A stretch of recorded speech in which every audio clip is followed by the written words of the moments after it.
Имавме ситуација, нели дежуравме доста време по депонијаве. И Данела, на која депонија дежураш? Она по контейнерите.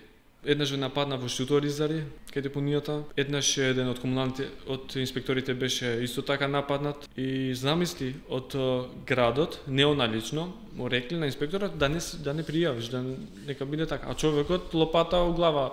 Имавме тој период доста казни. Ги криеше овој секретарот, мислам така ми вика. Како ги крио казните? Ќе ги ставио филка. Например, имавме ситуација, иде инспекторка кај железара, таму има Бауер локација и некој опасен отпад забележала, сакала да ги казни. И после овој секретарот што беше, па ја викнал зошто ти таму да чепкаш, не знам што. Кој беше секретарот добро? Тој овој Глигоров, тоа нели замина и он. И стварно се разочарав. И се она не можеше да ми каже мене дека пуштете ги, што знаеше дека јас лут ке пишам на Facebook, Данела ми рече да го пуштиме тој, да не го казниме. А се замарате вика со многу ситни работи вие. Како би викам ситни работи, полиција не смее да влезе кај него, јавноста го знае дека им врши притисок на инспекторите, така натаму.